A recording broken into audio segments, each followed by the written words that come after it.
presidente Donald Trump assinou mais um decreto lá nos Estados Unidos, agora para criar uma força-tarefa religiosa na Casa Branca. O presidente disse que o objetivo do novo gabinete é eliminar o que ele chamou de viés anticristão no governo federal. Segundo Trump, o Departamento de Justiça, o FBI e outras agências federais tiveram casos de discriminação contra cristãos. Ele não citou exemplos nem apresentou provas. Trump diz que a responsável por liderar a pasta será a Procuradora-Geral dos Estados Unidos, Pam Bondi. Ele também afirmou que vai criar uma nova comissão sobre liberdade religiosa. Trump também decretou sanções financeiras e de vistos a pessoas que auxiliam o Tribunal Penal Internacional a investigar cidadãos americanos e aliados dos Estados Unidos. A corte é um dos braços do judiciário da ONU. A medida vem após o tribunal emitir mandados de prisão contra Benjamin Netanyahu e outros líderes israelenses. A Câmara Americana aprovou um projeto de lei com sanções ao tribunal em janeiro, mas o texto foi barrado no Senado. Lorival Santana, de volta aqui para o nosso estúdio. Qual é a simbologia desse decreto envolvendo religião ali na Casa Branca?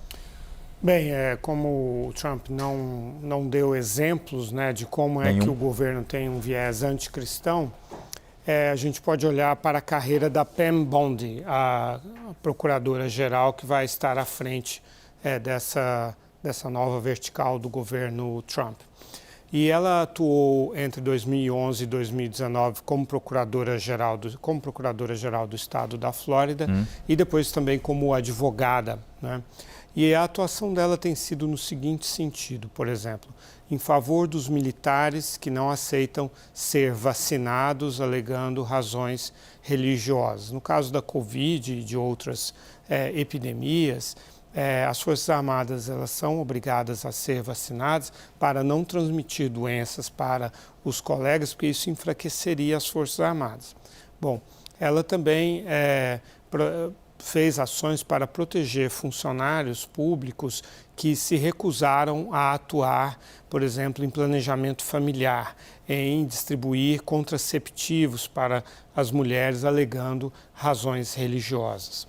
Ela atuou também num caso de um técnico de futebol que queria rezar com o seu time antes ou depois das partidas, uma coisa que é permitida aqui no Brasil.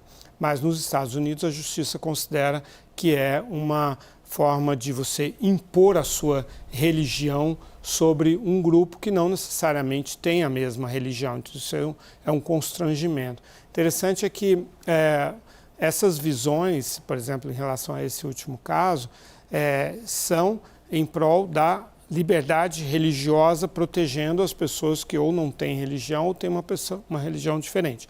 Já a visão dessa corrente liderada pelo Donald Trump e pela Pam Bondi é a de que a liberdade religiosa consiste em ter o direito de manifestar publicamente a sua religião, de atuar publicamente, também nas escolas, em hospitais, em lugares públicos, nos quais não é uma igreja, não é um templo para o qual todos foram unidos pela mesma fé. Não, é um espaço público, aberto, em que muitas pessoas, não é necessário e não vai haver pessoas professando a mesma religião, porque elas não foram para aquele lugar para professar uma religião. Elas foram assistir uma partida de um esporte, ou foram estudar, ou foram se tratar e se deparam com um ambiente controlado por uma determinada religião. E é curioso que o Donald Trump, sempre que assina esses decretos, ele tem a imprensa na frente dele. Ele responde perguntas dos jornalistas, o que parece uma liberdade para os jornalistas. Na verdade, ele está espalhando isso.